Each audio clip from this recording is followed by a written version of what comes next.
Good morrow, good listeners, and welcome back to the Shakespop Podcast with me, Koel Chatterjee. As some of you might know, my PhD was on Bollywood Shakespeares, and I have written and published quite a bit on Shakespeare adaptations in Indian languages and contexts. So, this month on the podcast, we're turning to a theme that feels both long overdue and urgently contemporary: British Asian Shakespeares. Not as a niche category, not as a diversity add on, but as a site where some of the most intellectually and theatrically exciting work on Shakespeare is happening right now. And I want to begin with a deceptively simple question: who owns Shakespeare?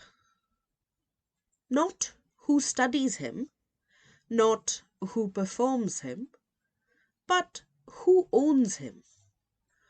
Who has the authority to interpret, to reshape, to speak of him in ways that are recognized as legitimate? Because if Shakespeare is, as we're often told, universal, then British Asian engagements with Shakespeare should be unremarkable.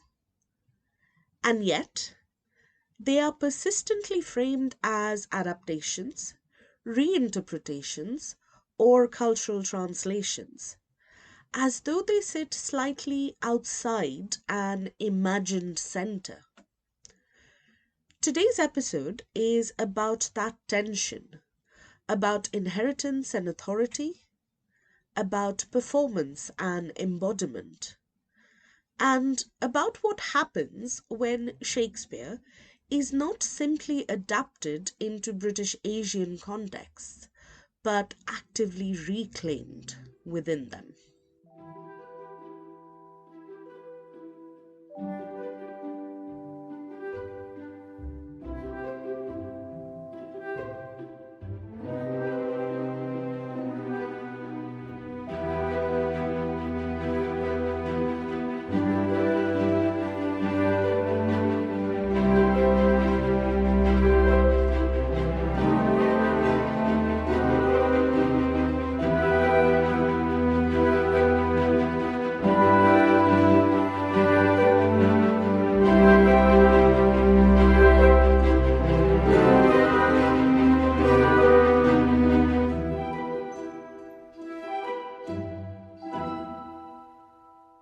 Let's start with the idea of inheritance. Shakespeare arrives in South Asia, and by extension in British Asian cultural contexts, not as a neutral literary figure, but as part of a colonial educational apparatus. As scholars such as Anya Lumba have argued, Shakespeare was institutionalized in colonial India as a marker of cultural refinement, a tool through which Britishness could be both imposed and internalized. To know Shakespeare was to participate in a certain kind of imperial modernity. That legacy doesn't disappear, it lingers. And this is where the work of Varsha Panjwani becomes particularly important. Panjwani pushes us to think about Shakespeare not as a neutral canon, but as a racialized and institutional space, one that British Asian students and performers must navigate, negotiate, and sometimes resist. In her work on Shakespeare and race, Panjwani highlights how British Asian practitioners are often positioned in relation to Shakespeare rather than within it. They are invited to perform difference, to bring something new or fresh, but rarely granted the assumption of ownership that white British performers inherit automatically. And this is something I've had the opportunity to think through in collaboration with Varsha in earlier work on British Asian engagements with Shakespeare, where we explored precisely this tension between access and authority, between being invited into Shakespeare and being recognized as already belonging within him. What emerges from that work and from Panjwani's broader scholarship is that the question is not simply whether British Asian practitioners can perform Shakespeare, but under what conditions that performance is read as legitimate. And that distinction between participation and ownership is crucial. Because British Asian Shakespeare is not just about representation, it's about legitimacy. Who gets to speak Shakespeare without explanation? Who gets to be default? Now, one of the places where this question becomes most visible is in performance. And here I want to bring in the work of Thea Buckley, whose research reminds us that performance is not simply a vehicle for Shakespeare's meaning. It is where meaning is made. Shakespeare does not exist independent of performance. He is always mediated through bodies, voices, gestures, and spaces, which means that when a British Asian actor performs Shakespeare, when they bring a particular accent, a particular physicality, a particular cultural register, they are not adding something external to the text. They are producing meaning. And yet, those performances are often read through a lens of deviation. An accent becomes noticeable, a gesture becomes marked, a cultural inflection becomes something to be explained. This connects closely to what I've explored in my own work on accentism in Indian Shakespearean performance. The idea that certain ways of sounding Shakespeare are coded as more authentic, more legitimate, more correct than others. In a British context, this becomes even more pronounced. Received pronunciation, or something approximating it, still functions as a kind of invisible standard. It doesn't announce itself as an accent. It simply is Shakespeare. But when a British Asian actor speaks Shakespeare in a voice shaped by diasporic experience, whether that's a subtle inflection, a hybrid cadence, or a deliberate refusal of standardization, that voice becomes audible in a different way. It becomes something the audience notices, evaluates, and sometimes even questions. And so performance becomes a site of negotiation, not just of character or narrative, but of authority. This brings us to a second key idea, the audience. Because meaning is not produced by performance alone, it is co created by those who watch, listen, and interpret. In my work on Indian Shakespeare cinema, I've argued for the idea of the active audience. The notion that viewers do not passively receive Shakespearean adaptations, but actively interpret them through their own cultural frameworks, expectations, and experiences. And I think this is particularly useful when we think about British Asian Shakespeare. British Asian audiences are not encountering Shakespeare for the first time. They are encountering him through multiple layers of familiarity and estrangement. They may know Shakespeare through school, through British cultural institutions, through global media, but they may also know him through Bollywood adaptations, through Hollywood adaptations, through regional theatre traditions, through family narratives that sit outside the canonical frame. So, when they watch a British Asian performance of Shakespeare, they are not simply consuming a performance. They are reading across traditions.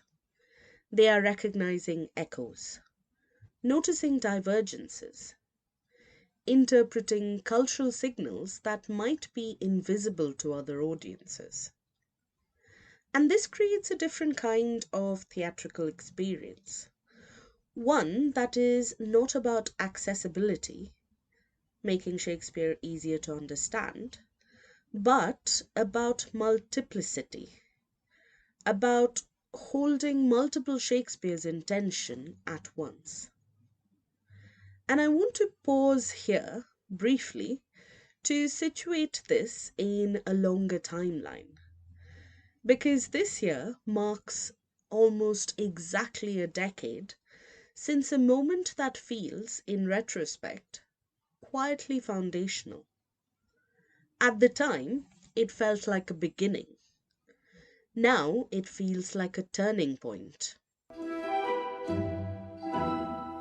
In 2016, I co-organized Indian Shakespeares on Screen, a conference and film program held across Asia House and BFI Southbank with Varsha Panjwani, Preti Taneja, and Thea Buckley.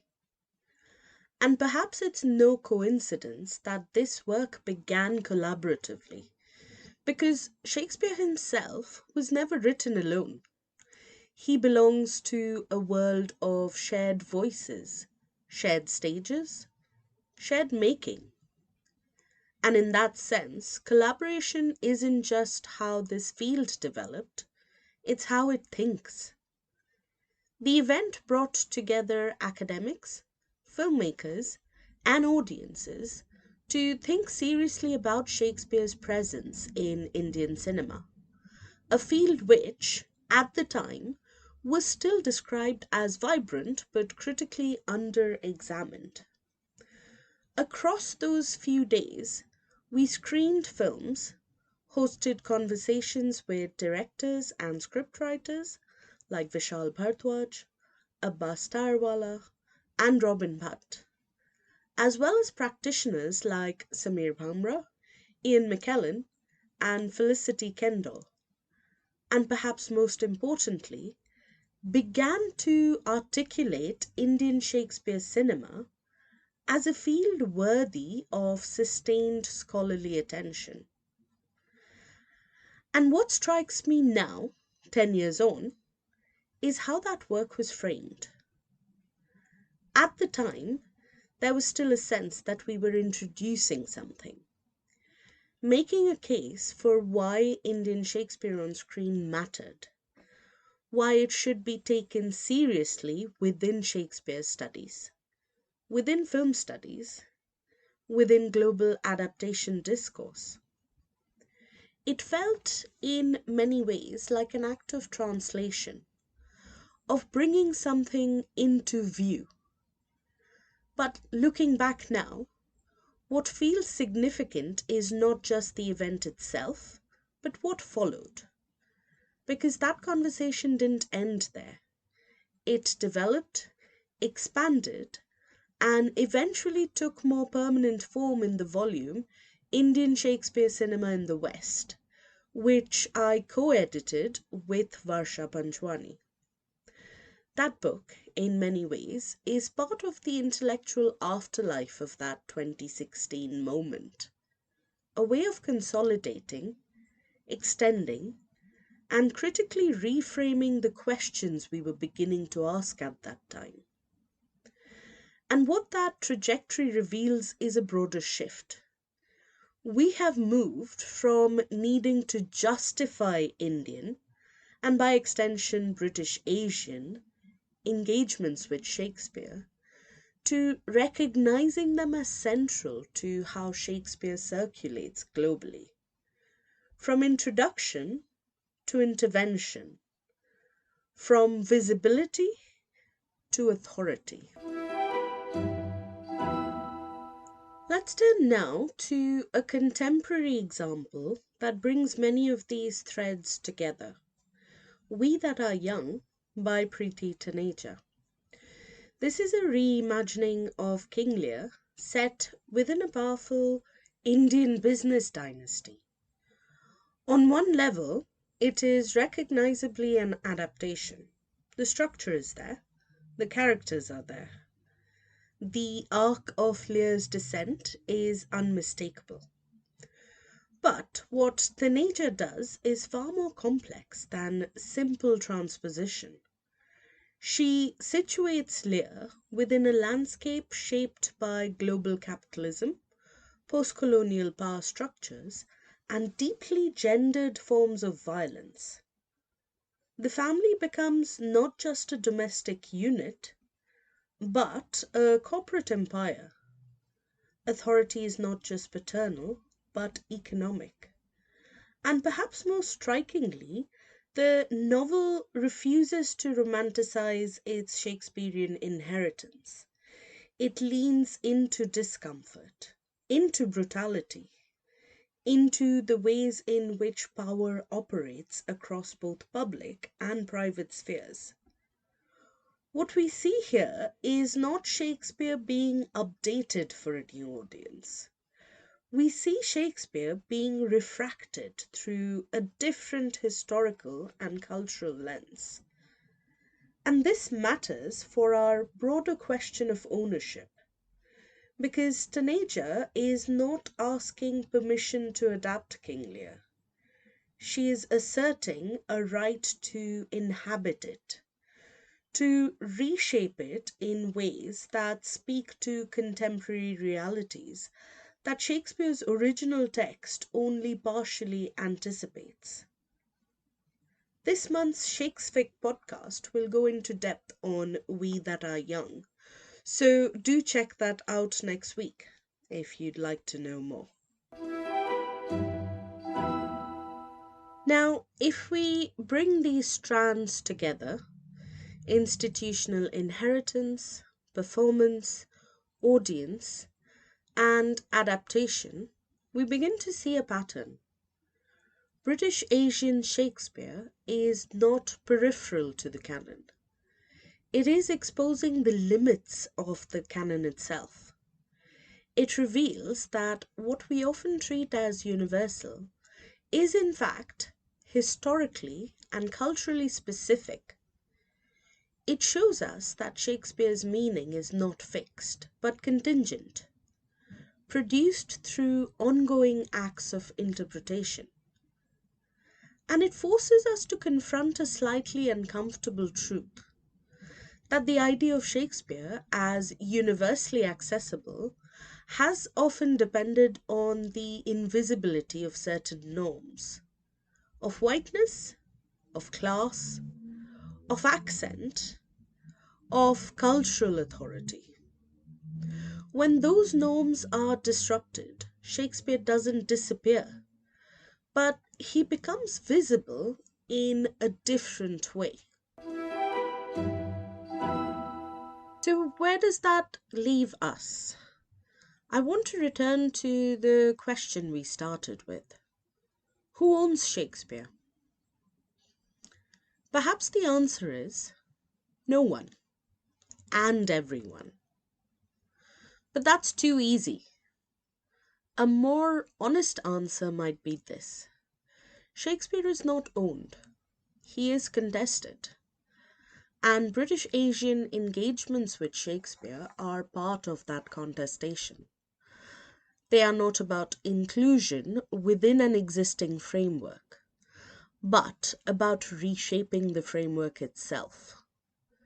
They ask us to rethink what counts as legitimate performance, what counts as faithful adaptation, what counts as authoritative interpretation.